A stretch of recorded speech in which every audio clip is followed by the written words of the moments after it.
Y vamos a titular la conferencia que voy a compartir en dos partes, en esta y en la que sigue, con el título Un mundo en el abismo. Un mundo en el abismo. Un mundo que está a punto de naufragar. No cabe duda que en estos últimos días hemos visto acontecimientos que han sacudido a las naciones. Acabo de grabar un reportaje especial, los invito a que lo vean en nuestras páginas, redes sociales, titulado Afganistán, donde comparto por cerca de media hora, 35 minutos, lo que está sucediendo en Afganistán, pero más importante que eso, las repercusiones globales que se vienen como consecuencia de lo que acaba de suceder. Y ustedes pues ponen los medios masivos de comunicación, CNN, Fox News, NBC, etcétera, etcétera, y todos los periódicos y los medios de comunicación seculares o del mundo nos presentan una perspectiva geopolítica, económica, histórica, pero no bíblica. Y cuando nosotros nos damos cuenta que estos acontecimientos se están desarrollando, corroborando, confirmando que verdaderamente la Biblia es ahorita la luz del mundo, siempre lo ha sido, pero mientras más oscuro esté el mundo, más oportunidad tenemos nosotros de alumbrar. Cuando un grupo de terroristas o grupo terrorista llamado los talibanes, la palabra talibán significa estudiante, porque son estudiantes del Islam y de la ley Sharia. Cuando comenzamos a recibir correos, están llegando ahorita, ¿verdad?, los aviones tratando de sacar, y las imágenes que vimos, cómo la gente se caía de las alas de los aviones cuando estaban tratando de sacar gente de Kabul, que es la capital de Afganistán. Nos llegaron más de 60, 70 correos, llamadas de teléfono. Yo no pude esa tarde colgar, le decía a mi esposa, una tras otra, de Brasil, de Argentina, de España, de Inglaterra, de hispanos desde luego, preguntándonos: ¿qué piensa usted acerca de lo que está pasando? Todo el mundo estaba alborotado, pero nadie sabía bíblicamente lo que estaba sucediendo. Me puse a orar e inmediatamente comencé a tratar de recopilar la información que yo podía reunir para dar una conferencia al otro día, un reportaje especial para que pudiéramos los cristianos principalmente darnos cuenta que los Estados Unidos de Norteamérica no aparecen en la Biblia, y lo venimos diciendo desde hace muchos años. Los Estados Unidos de Norteamérica, que tuvieron la supremacía política, militar y económica desde 1945, y que por más de 70 años jugaron el papel de policía, porque durante muchos años Estados Unidos estuvieron disque vigilando que no hubiera dictaduras o ayudar a las naciones que eran ocupadas por dictadores, luchar contra el terrorismo, como se inició desde el ataque a las Torres Gemelas. El presidente George Bush lanzó un ataque contra 3 naciones que fueron Irán, Irak y Afganistán, porque Afganistán había sido el nido o la cueva de un grupo llamado Al-Qaeda, donde posteriormente capturaron ahí en Islamabad al famoso líder Osama Bin Laden. Y esta guerra contra el terrorismo, ¿verdad?, fue llevada durante los últimos 20 años, y finalmente nos damos cuenta que con la nueva administración actualmente del presidente Joe Biden, los errores tan grandes que han cometido ha hecho que ahora, con la actuación que Estados Unidos tuvo, le llaman ahora un tigre de papel. Estados Unidos ya no es la nación que era. Ahora China ya sabe que puede invadir Taiwán. Ahora Irán ya sabe que pueden continuar con las centrifugadoras produciendo el uranio 35 para fabricar la bomba atómica. Ahora Irán ya sabe que lo puede hacer. Ahora Corea del Norte ya sabe que no tiene ningún impedimento para someter a Corea del Sur. Y ahora Turquía también ya sabe, a través del presidente Erdogan, que pueden levantarse para la reconstrucción de Afganistán, y el presidente de Turquía se ha autonombrado el líder mundial del Islam. Lo más interesante de todo lo que está sucediendo ahorita en el mundo, que vamos a desarrollarlo brevemente, es que estas cuatro naciones, China nunca ha dejado de tener relaciones cordiales con los talibanes, nunca. Pero lo más interesante de esto, bíblicamente, porque es lo que nos interesa y lo que solamente los cristianos lo sabemos, es que son las cuatro naciones que se mencionan en Ezequiel 38 y 39, en la próxima invasión contra Israel. Y ahora Israel, el patito feo, ha quedado por primera vez desde 1948, que volvieron otra vez a revivir nacionalmente la nación de Israel. Ya no tiene quien los defienda, han quedado vulnerables. Y también los Estados Unidos de Norteamérica han quedado vulnerables, porque si Estados Unidos no aparece en las profecías bíblicas y en esta invasión del capítulo 38 de Ezequiel no aparece tampoco, significa o que iba a caer económicamente, o que iba a comenzar a corromperse interiormente, como dijo Abraham Lincoln. Estados Unidos no va a caer fuera por sus enemigos. Si Estados Unidos cae es porque se corrompió internamente. Y esto nos da un panorama maravilloso para saber que los cascos de los jinetes del Apocalipsis ya se escuchan en el cielo. La voz del novio ya la escuchamos, que dice: prepárate, prepárate, prepárate. Y todos ustedes que nos escuchan, que no tienen la seguridad de la salvación a través de la predicación del evangelio de la gracia de Jesucristo, prepárate para encontrarte con Dios. Porque así como los talibanes creían que en 2 meses las tropas norteamericanas iban a salir, y cuando descubren que Estados Unidos viola el pacto con el presidente Ghani y con los talibanes, de que no era verdad lo que el expresidente Trump firmó, les tomó 48 horas, 2 días les tomó apoderarse de toda una nación, sin que nadie chistara ni nadie dijera pío. Y se quedaron ahí en Afganistán más de 2,000 vehículos blindados, helicópteros Black Hawk, que son los más modernos para la guerra, más de 50 aviones, fusiles de largo alcance, de mira telescópica, lanzagranadas, millones de municiones. Y ahora este grupo se convierte en el grupo terrorista mejor armado y más peligroso del mundo entero. El mundo queda automáticamente bajo una gran amenaza. Pero estas 4 naciones, China, Rusia, Irán e Irak, forman parte de la invasión en Ezequiel 38.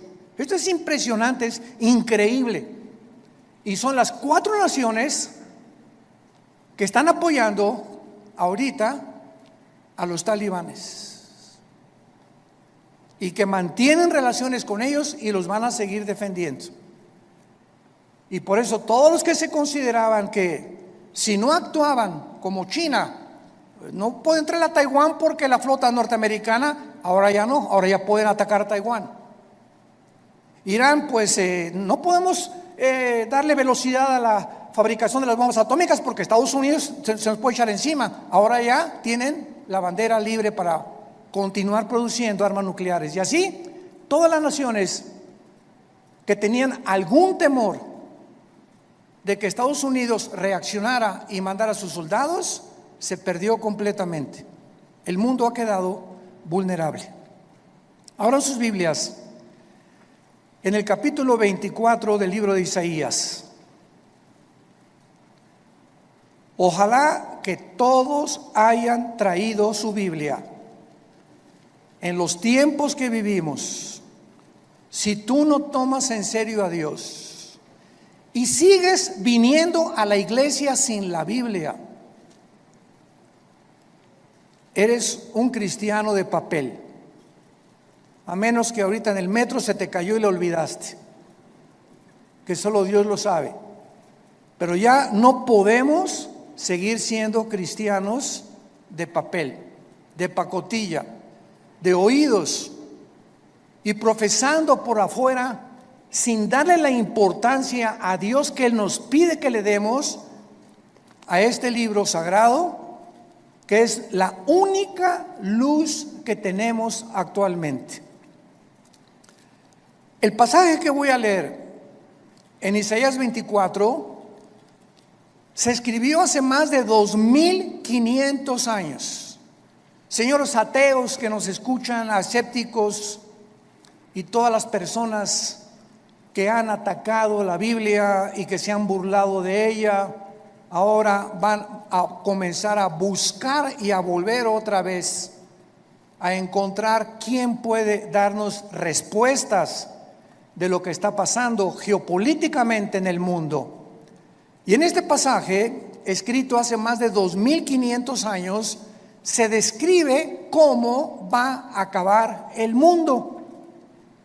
Pero aún más que eso, el Espíritu Santo nos delinea claramente las razones por las cuales el mundo ha llegado a la condición en la que se encuentra actualmente. Dice así: he aquí que Jehová vacía la tierra y la desnuda, y trastorna su faz, y hace esparcir a sus moradores. Y sucederá, así como al pueblo, también al sacerdote, como al siervo, así a su amo, como a la criada, a su ama, como al que compra, al que vende, como al que presta, al que toma prestado, como al que da al logro, así al que lo recibe. La tierra será enteramente vaciada, completamente saqueada, porque Jehová ha pronunciado esta palabra: se destruyó, cayó la tierra, enfermó. Cayó el mundo, enfermaron los altos pueblos de la tierra, y la tierra se contaminó bajo sus moradores porque, número 1, traspasaron las leyes. Número 2, falsearon el derecho. Y número 3, quebrantaron el pacto sempiterno. Por esta causa, la maldición consumió la tierra y sus moradores fueron asolados. Por esta causa fueron consumidos los habitantes de la tierra y disminuyeron los hombres. Se perdió el vino, enfermó la vid, gimieron todos los que eran alegres de corazón. Cesó el regocijo de los panderos, se acabó el estruendo de los que se alegran, cesó la alegría del arpa. No beberán vino con cantar, la sidra les será amarga a los que la bebieren. Quebrantada está la ciudad por la vanidad, toda casa se ha cerrado, para que no entre nadie. Esta escritura ha sido llamada el Apocalipsis de Isaías, porque después de que Isaías profetiza en este libro el juicio contra 11 naciones, El Señor ahora anuncia el juicio final contra el mundo entero. Ya el Señor Jesucristo había anunciado, Mateo 24:21, porque habrá gran tribulación en el mundo como nunca jamás la ha habido antes. En Lucas 21 escribe estas palabras el evangelista Lucas, versículo 25: habrá señales en el sol, en la luna, en las estrellas, y en la tierra angustia de las gentes, confundidas a causa del bramido del mar y de las olas, desfalleciendo los hombres por el temor y la expectación de las cosas que sobrevendrán en la tierra, porque las potencias de los cielos serán conmovidas. Versículo 34: miren también por ustedes mismos, que vuestros corazones no se carguen de glotonería, embriaguez y de los afanes de la vida, y venga de repente sobre vosotros aquel día, porque como un lazo vendrá sobre todos los que habitan sobre la faz de toda la tierra. Velad pues en todo tiempo, orando que seáis tenidos por dignos de escapar de todas estas cosas que vendrán y de estar en pie delante del Hijo del Hombre. Regresando al pasaje de Isaías, encontramos en los primeros 4 versículos 3 puntos importantes acerca del juicio de Dios. En primer lugar, dice el versículo 1: he aquí que Jehová vacía la tierra y la desnuda, la trastorna y hace esparcir a sus moradores. En primer lugar, encontramos que va a ser Dios y su Hijo Jesucristo, como lo vamos a ver a continuación, los agentes que van a juzgar al mundo. Esto es absolutamente obvio y lógico, ya que Dios es imposible que juzgue a alguien que no merece. Es imposible que Dios mande una maldición sin que los que reciban la maldición se hayan hecho merecedores de lo que recibieron. Porque todo lo que sembramos, todas las decisiones que tú has tomado en tu vida, todas las cosas que has decidido en tu vida, tienen consecuencias, para bien o para mal. Si te casaste equivocadamente, si compraste un vehículo equivocadamente, si hiciste un gasto equivocadamente de dinero, no le eches nunca la culpa a Dios. Somos personas, individuos responsables moralmente de nuestras acciones. Y por esta responsabilidad y esta libertad y libre albedrío que tenemos para hacernos merecedores que lo que sembramos tenemos que recoger, tenemos que formar y normar nuestra vida de aquí en adelante. Dice la Biblia en Hechos capítulo 17, versículo 30 al 31, lo mismo. Veamos cómo los apóstoles anuncian quién va a juzgar al mundo. Pero Dios, Hechos 17, versículo 30, pero Dios, habiendo pasado por alto los tiempos de esta ignorancia, ahora manda a todos los hombres en todo lugar que se arrepientan, por cuanto ha establecido un día en el cual juzgará al mundo con justicia por aquel varón, o sea Jesucristo, a quien designó, dando a todos fe por haberle levantado de los muertos. Y el apóstol Pablo, en su segunda carta a Timoteo, capítulo 4, versículo 1, le dice a Timoteo: te encarezco delante de Dios y del Señor Jesucristo, que juzgará a los vivos y a los muertos en su manifestación y en su reino. Entonces, lo primero que el Espíritu Santo resalta es que va a ser Dios el Padre y su Hijo Jesucristo los que se van a encargar de juzgarte. Y en ese día, si ahorita tienes excusas de ser como tú eres, en ese día no las tendrás. Y así como estamos viendo con qué rapidez cambió el mundo en 1 año y medio, desde que comenzó esta famosa pandemia, todo ha cambiado.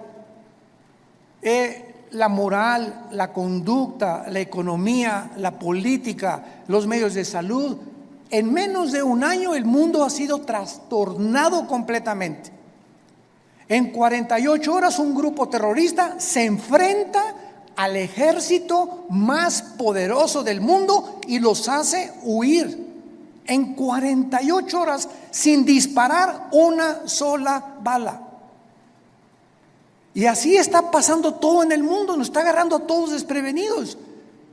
La semana que entra, ¿qué vamos a escuchar? Mañana, ¿qué vamos a escuchar en las noticias? Y tal vez la próxima noticia para ti es que te quedan 3 días de vida, te queda 1 semana de vida, te queda 1 mes de vida y no lo sabías, ni te lo imaginabas. Dice la Biblia, prepárate para encontrarte con tu Dios. Viene el juicio. Viene el día del juicio al mundo. Tenemos que reaccionar y tenemos que arrebatar del fuego a nuestra familia, a nuestros amigos, y ahora más que nunca tener convicciones. Tenemos que ser cristianos de convicciones. Si tú no tienes convicciones de la santidad y de la forma que debes de vivir, el mundo te va a jalar, porque la presión, como el imán, es más fuerte lo que te jala que lo que te sostiene. Y lo único que nos sostiene es la fe en este libro, es la obediencia a la palabra de Dios. Prepárense para que sean tomados por dignos de escapar todas estas cosas. Regresamos a Isaías y en el versículo 2 encontramos, en segundo lugar, que será un juicio universal. Sucederá al pueblo como al sacerdote, al siervo como al amo, a la criada como al ama, al que compra, al que vende, o sea, todas las clases sociales, porque Dios no tiene consentidos, ni Dios hace acepción de personas. Dios juzga a indígenas, a ricos, a reyes, a políticos, a educados, a no educados.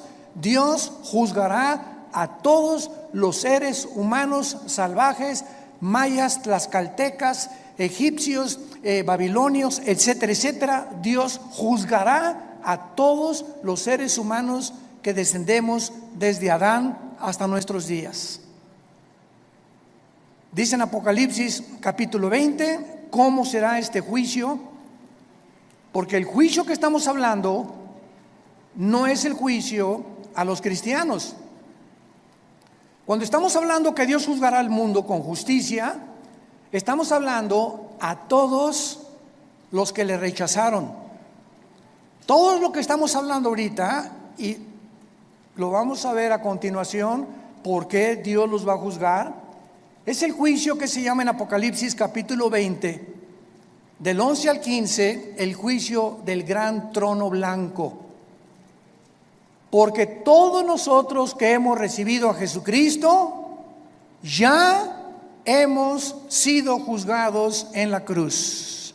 Gloria a Dios, aleluya. Ese hombre llamado Jesús de Nazaret, que murió y abrió sus brazos en esa cruz, llevó tu culpa, tu culpa, tu culpa y mi culpa.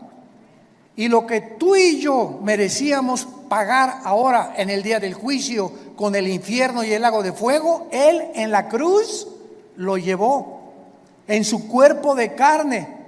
El que no conoció pecado, por nosotros se hizo pecado, para que nosotros, pecadores, inmundos, cochinos, sucios, fuésemos hechos la justicia de Dios en Él. Y Dios muestra su amor para con nosotros en que, siendo pecadores y en la condición en la que yo me encontraba, Hace 46 años que yo recibí a Cristo, y en la condición en la que tú te encontrabas, así de cochinos y de sucios, sin ninguna esperanza, Dios me dice que me amaba y que me aceptaba si aceptaba yo el sacrificio de su Hijo en la cruz, y que desde ese momento borraba todos mis pecados del pasado, pero como si jamás los hubiera yo cometido. Esto se llama gracia, porque no lo merecíamos. ¿Qué es la gracia? Un favor que no merecemos. Hace algunos años, en la década de los 80s, íbamos cada 15 días a Santa Marta, Catitla, a la penitenciaría de los hombres y también a la cárcel de mujeres. En aquel tiempo estaba de jefe de la policía el general Arturo Durazo. Dios nos dio gracia con él y me recogían en un patio en helicóptero y me llevaban a Santa Marta, Catitla. Ahí aterrizaba yo con un helicóptero de la policía y juntaban a todos los presos para que les predicáramos el evangelio. Imagínense nada más la gracia que Dios nos dio. Y una vez se acerca después del mensaje un preso llorando y me dice: oiga, pastor, ¿usted cree que Dios me pueda perdonar? Yo había predicado sobre el hijo pródigo en esa tarde, eran como las 5:30, 6 de la tarde. Y le dije, ¿por qué? Me dice, porque he matado a 28 personas. Pero quiero decirle que estoy aquí en la cárcel no por las 27 asesinatos que cometí antes, sino porque me mandaron de un estado a la Ciudad de México a matar otro recadito que me encargaron, porque yo era matón a cuenta, y en el periférico saqué la 38 y maté a esa persona que me encargaron matar, y la policía me agarró, y estoy aquí por un crimen para pagar 15 años, pero yo debo 27 vidas más. ¿Y saben lo que le contesté? La sangre de Cristo perdona todos tus pecados. Él no lo podía creer. Quiere decir que si yo acepto a Cristo ahorita y lo reconozco como mi Salvador, todos esos crímenes no voy a pagar por ellos. Y le dije, amén. Y otro que estaba atrás dice, ay, sí, ¿verdad? Qué bueno. Ahora sí, de repente. Y le dije, porque es gracia.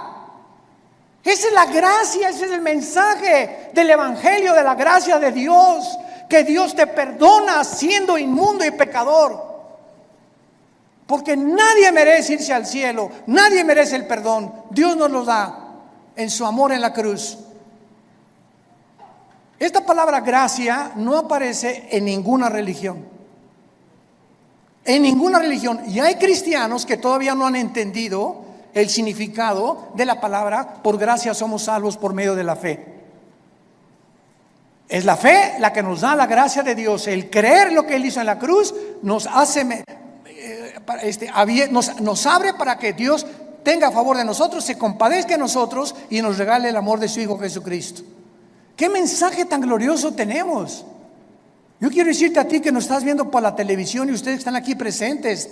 Me puedes decir, yo he abortado 8 niños, llevo 3 divorcios, he matado, he adulterado, he hecho aquello. Si tú recibes a Cristo, Dios te perdona. Y en este día del juicio tú no estarás presente, porque Él pagó por ti y por mí. Y por eso vivimos tan agradecidos, humillados, después de lo que Él hizo en nuestro lugar en esa cruz.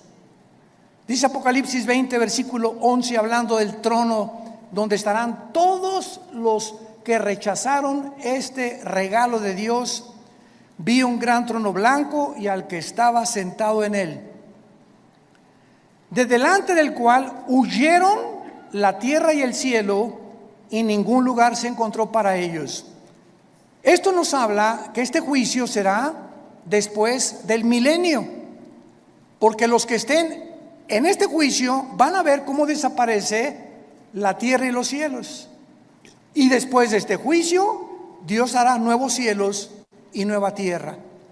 Entonces, este juicio será hasta después de los 1000 años o del reino mesiánico, que Jesucristo le prometió a los profetas. Y dice el versículo 12 que Juan el apóstol que escribe esto, vi a los muertos, grandes y pequeños, de pie, y los libros fueron abiertos. Y otro libro fue abierto, el cual es el libro de la vida. Y fueron juzgados los muertos por las cosas que estaban escritas en los libros según sus obras. Vemos que Juan nos dice que cuando Dios abrió los libros, todos los seres humanos que estaban enfrente del trono de Dios estaban parados. No había nadie de rodillas, todos de pie. ¿Por qué? Porque en ese momento se acabó la misericordia. En ese momento ya no hay gracia. En ese momento ya no hay favor, ya no hay nada más que dictar la sentencia. La gracia, el favor, la misericordia están hoy que tú me escuchas delante de ti a través del mensaje del evangelio de la gracia de Jesucristo.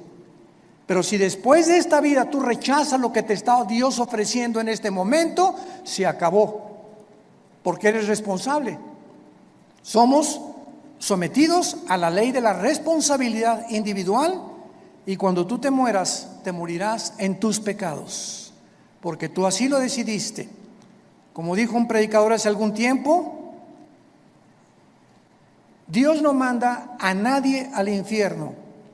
Dios no manda a nadie al infierno, ellos se van solitos.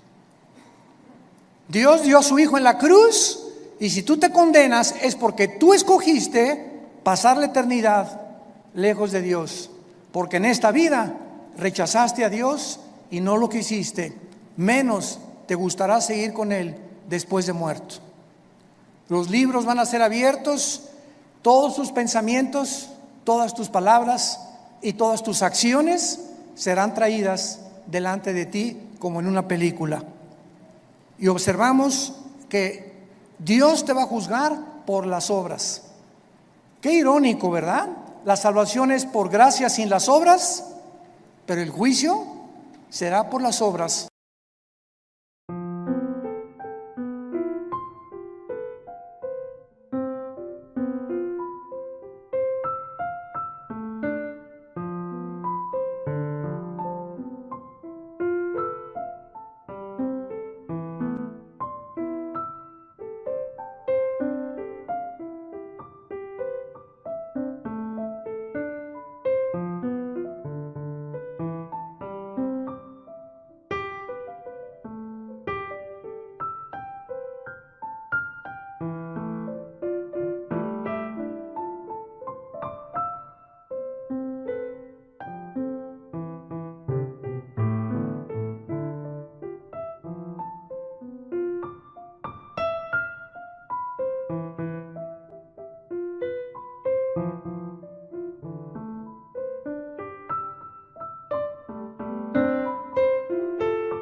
por lo que tú hiciste.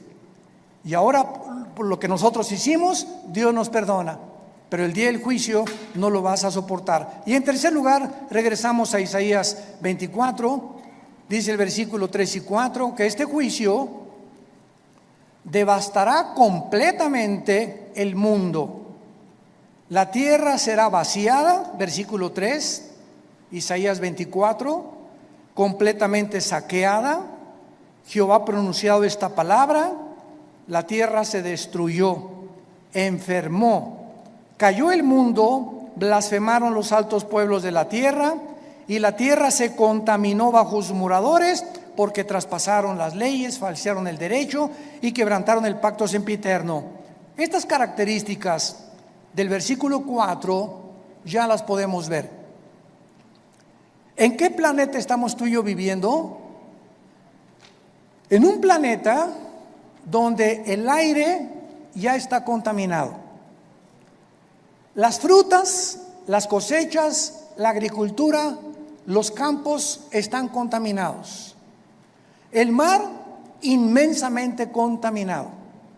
La comida contaminada. Todo a nuestro alrededor es un mundo contaminado.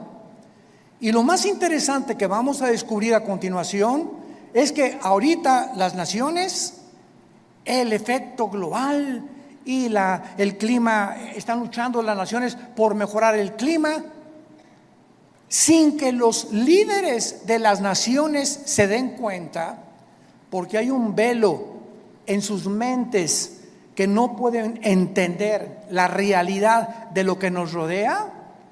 Creen que se debe pues a los hidrocarburos y esto y el otro, que tienen algo que ver. Pero de acuerdo a la Biblia, la contaminación del planeta está asociada con nuestros pecados.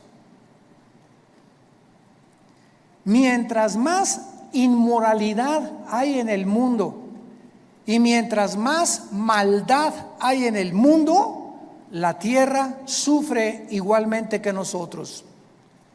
Y esto lo podemos ver claramente, para confirmarlo, cuando Dios creó el paraíso o el huerto del Edén, donde todo era perfecto. ¿Se acuerdan? Los leones no mordían, las rosas no tenían espinas, los reptiles no tenían veneno, no había tormentas, no había tsunamis, no había terremotos. Adán y Eva vivían en un mundo perfecto. Y cuando Adán y Eva pecan, qué interesante, toda la ecología del mundo cambia inmediatamente. En el momento que la primer pareja peca, se cambia la genética de los animales y se vuelven feroces. Se cambian las condiciones del mundo y comienza a llover. Se cambia la condición de las plantas y comienzan a sacar espinas. Toda la genética y la ecología del mundo cambia cuando el ser humano pecó. ¿Por qué? Porque desde Génesis 2, Dios le dijo a Adán y Eva: pongo debajo de ustedes para que se enseñoreen, para que sean los administradores de toda la creación. Pero si ustedes se apartan de mis leyes, la creación se volverá su enemigo. Y esto la gente que no tiene al Espíritu Santo no lo entiende. Y lo atribuyen a problemas de gases, hidrocarburos, y no hay absolutamente ninguna solución para cambiar ahora un mundo en crisis, un mundo que se encuentra en el abismo. Ahora veamos a continuación las causas del juicio en el versículo 5 que acabamos de leer. ¿Por qué el mundo ha llegado al punto que llegamos? Y hace 2700 años el profeta Isaías lo advirtió. Número 1, la tierra se contaminó bajo sus moradores porque, en primer lugar, falsearon las leyes o falsearon el derecho. Esta palabra es Torah en el hebreo, si te interesa ponerlo, cuando dice falsearon las leyes, falsearon los mandamientos de Dios. Y esto es importante porque la Biblia nos muestra claramente que la contaminación, repito, afecta al ser humano, y la iniquidad y la maldad y la inmoralidad de los habitantes del mundo es tan grande el pecado, que la naturaleza se vuelve contra nosotros.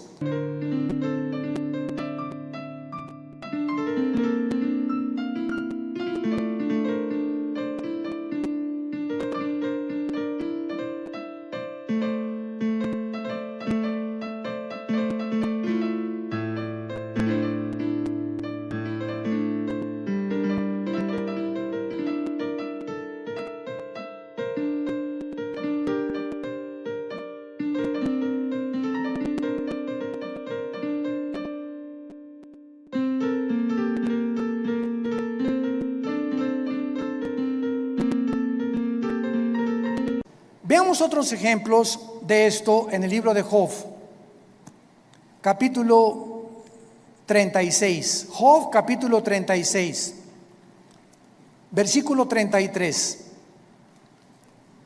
El trueno declara su indignación. ¿Han oído ustedes los truenos y los rayos? ¿No te sacuden?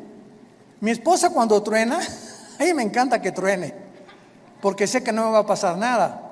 Y mi esposa sale corriendo y ay, está lloviendo. Y digo, pues aquí, mira, más cerquita aquí conmigo, y aquí la papacho. Pero cuando truena, nos ponemos así, ¿verdad? Porque se oye una cosa esplendorosa en el cielo, como una voz gigantesca, ¡pum! Y dice la Biblia que es una manifestación de la indignación de Dios, los truenos, como diciéndonos: ahí les va un botón de muestra de mi poder.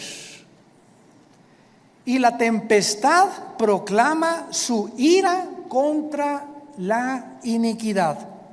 ¿Se dan cuenta? Como todo lo podemos respaldar bíblicamente. Ahora capítulo 37 de Job, versículo 12 y 13.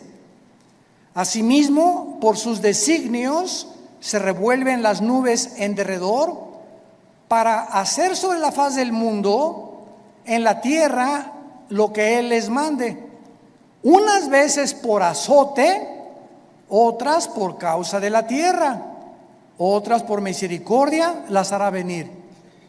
Nos damos cuenta que las lluvias es una misericordia de Dios, mas no las inundaciones. Entonces, Dios hace llover muchas veces por misericordia de nosotros. Necesitamos tierra fértil que produzca, ganado que tenga que comer, que los ríos suban su caudal y su volumen y su nivel. Pero otras veces encontramos que estas mismas aguas Dios las usa como un medio donde nos está diciendo: ustedes van por mal camino. Entonces, qué interesante que la Biblia nos muestre que el planeta se encuentra como se encuentra porque la maldad de los hombres es demasiada. Hemos llegado a un punto de maldad que no nos imaginamos. Dice en Romanos capítulo 1 también que Dios estableció leyes también morales. Dios estableció leyes morales. Cuando creó el mundo, Dios primero hizo las leyes de la gravitación, las leyes del electromagnetismo y las leyes nucleares. Las leyes cósmicas: la Tierra mantiene su movimiento en 24 horas, en 35 días alrededor del Sol. Vemos que la ley de la gravitación actúa las 24 horas del día, pero así, como estamos bajo un universo completamente y lujosamente, admirablemente diseñado por el Creador, gracias, señores científicos que nos escuchan, gracias al orden y el diseño de las leyes, existe la ciencia. ¿Por qué existe la astronomía? Porque los astrónomos pueden ver perfectamente bien y predecir un meteoro o esto y el otro, porque el universo está obrando, trabajando metódicamente como un reloj que se le dio cuerda. ¿Por qué existen las leyes? La primera y la segunda ley de la termodinámica, porque todo nos habla que está sujeto a un deterioro, a una oxidación. El Sol pierde toneladas masa cada segundo, y gracias a esto se establece que no hay evolución, que la segunda ley de la termodinámica contradice la ley de la evolución. En lugar de que estemos evolucionando, vamos de arriba hacia abajo, no vamos mejorando. Ya se profetizó hace 2000, la tierra iba cada día a deteriorarse más, y el carácter de los seres humanos iba a llegar a comportarse más bajo que el de los animales. Traspasamos las leyes, dice Romanos capítulo 1, versículo 21.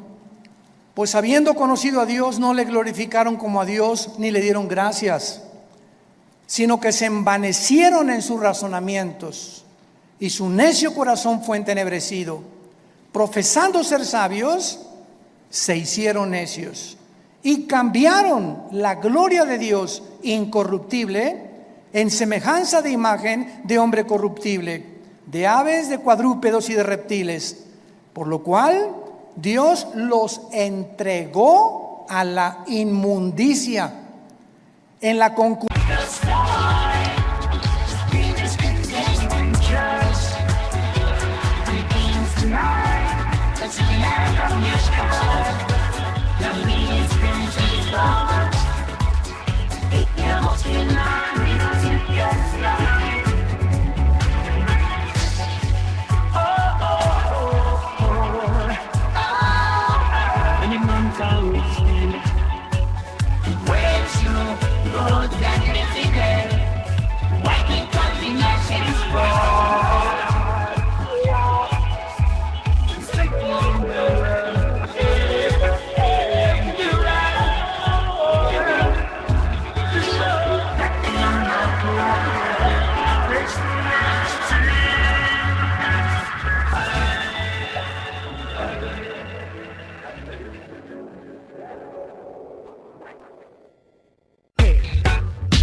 de sus corazones, de modo que deshonraron entre sí sus propios cuerpos, cambiaron la verdad de Dios por la mentira, honrando y dando culto a las criaturas antes que al Creador, el cual es bendito por los siglos.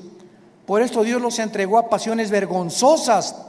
Aún sus mujeres cambiaron el uso natural por el que es contra naturaleza, y los hombres igualmente, dejando el uso natural de la mujer, se encendieron en su lascivia unos con otros, cometiendo hechos vergonzosos hombres con hombres, y recibiendo en sí mismos la retribución debida a su extravío. Acabo de leer un artículo de uno de los más grandes y prestigiados psiquiatras del siglo XXI, aseverando la siguiente declaración: el 70% de las personas transgénero se quitan la vida.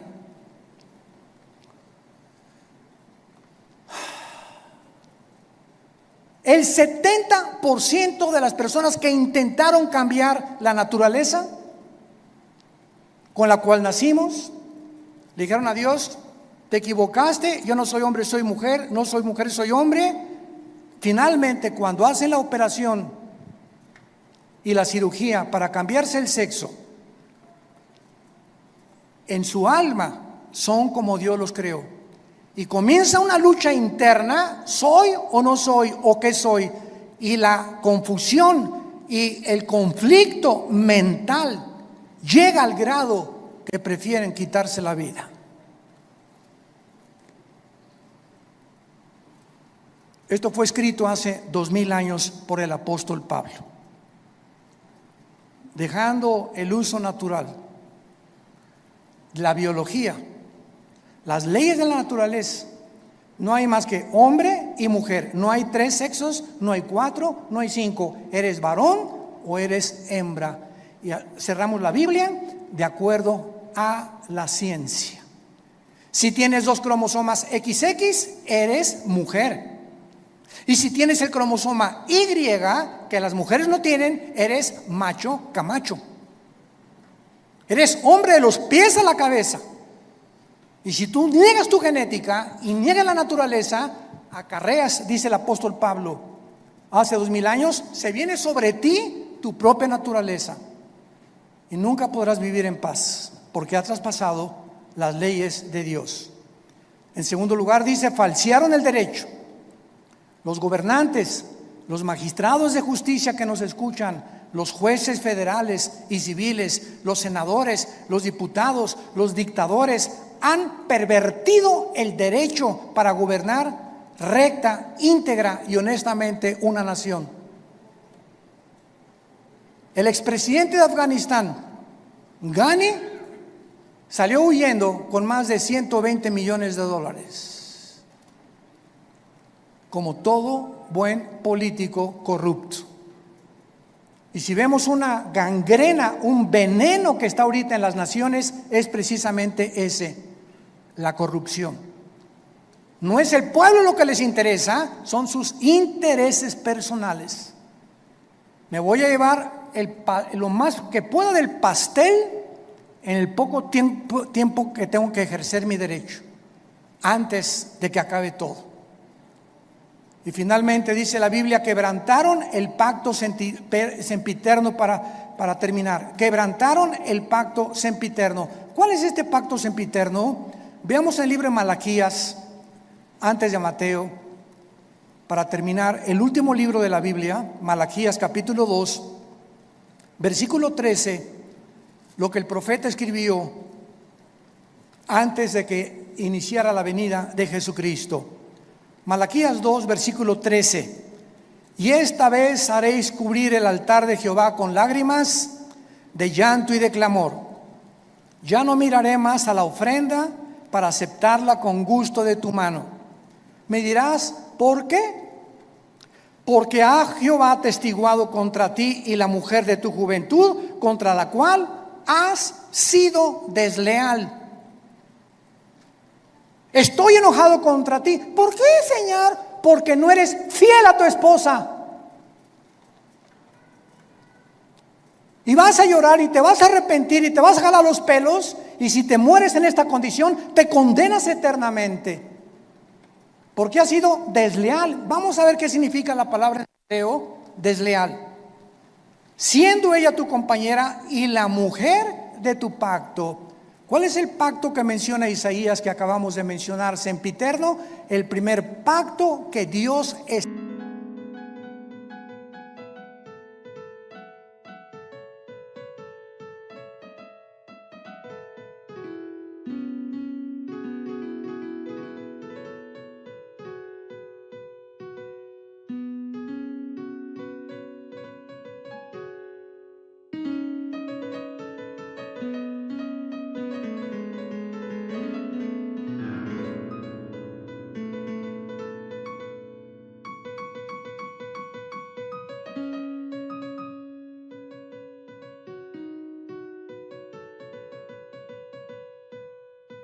Estableció antes de cualquier institución humana, de los colegios y de los gobiernos. Se llama el pacto inquebrantable del matrimonio.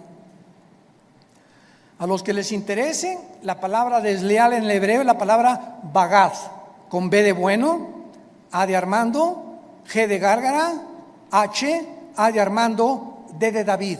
Bagad. Escuchen lo que significa ser desleal. Actuar encubiertamente, hipócritamente, fraudulentamente o secretamente, encubrir, tapar, engañar y decir cosas que no sentimos. Cuando tú te volteas a tu esposa y le dices te amo, solo Dios sabe que le estás diciendo que verdaderamente le amas. Y cuando tú le dices a tu esposa te amo y atrás de ti tienes tu amante, estás encubriendo, eres un hipócrita, estás falseando completamente y Dios te está escuchando. Y eso Dios lo tiene que castigar. Dios tiene que juzgar la deslealtad la hipocresía que podamos tener en el matrimonio. Por eso tenemos estos seminarios cada año con 300, 250 parejas, para que en esos 3 días regresemos a la Biblia, nos arrepintamos, hay una renovación de votos el último día junto a la playa, una cena de gala, y ahí podemos descubrir que, Dios mío, es que yo sentí que ya no la amaba, pero viene el Espíritu Santo y nos da algo sobrenatural que ya habíamos perdido, porque le estamos diciendo a Dios: yo quiero mantener y llegar hasta el fin con mi gordita y con mi gordito, porque de otra manera me estoy engañando. No puedo irme con un amante ni creer que hay una mujer que me satisfaga, que la mujer y la madre que tú me diste para mis hijos. El mundo está enfermo, tenemos que reaccionar, y en esta tarde les pido a todos ustedes que se arrepientan de sus pecados. Si hay alguna área en la que el Espíritu Santo te ha hablado, arrepiéntete hoy, porque por esta puerta no entraste en esta mañana por coincidencia. Dios te ama, Dios te ama, Dios te ama, y Él no quiere que salgas por esta puerta como entraste esta mañana. Tú no sabes si ahorita te atropella un coche, no sabes si te da un ataque al corazón, no sabes si te da una embolia cerebral mañana, o si pasado mañana el doctor te dice: las placas no mienten, don Pancho, usted tiene cáncer y tiene 3 meses para vivir. Dios quiere que tú vengas a la cruz a perdonar tus pecados y a que arregles tus cuentas de una vez por todas con su Hijo Jesucristo. Oremos. Te damos gracias, Señor, por tu palabra, porque de tal manera nos amas que nos has dado a tu Hijo Jesucristo, para que cualquiera, sin acepción de personas, que crea en Él, no se pierda, mas tenga la vida eterna. Mas Dios muestra su amor para con nosotros en que, siendo aún pecadores, Cristo murió por nosotros. Mas Él herido fue por nuestras rebeliones, molido por nuestros pecados. El castigo de nuestra paz fue sobre Él, y por sus llagas hemos sido nosotros curados. Él, que no conoció pecado, por nosotros se hizo pecado, para que nosotros fuésemos hechos la justicia de Dios en Él. ¿Qué tengo que hacer?, me preguntarás en esta mañana, para arreglar mis cuentas para siempre con Dios. La Biblia dice: arrepiéntete. ¿Qué significa arrepentirse? Reconocer que has pecado contra Dios y que no puedes seguir viviendo igual. En segundo lugar, que no tienes el poder para cambiar, porque solo Dios te lo puede dar mediante la fe en su Hijo. En segundo lugar, creer que Cristo en la cruz pagó con su sangre por tus pecados. Y en tercer lugar, que a los 3 días resucitó de los muertos para traer una esperanza eterna, inmarcesible, que nos está aguardando en el cielo el día que nosotros resucitemos. Dile pues: Señor, te pido perdón por mi vida, lávame con tu sangre preciosa. Te recibo, Jesucristo, en mi corazón como mi Señor y mi Salvador, y te doy las gracias por tan grande amor. Amén.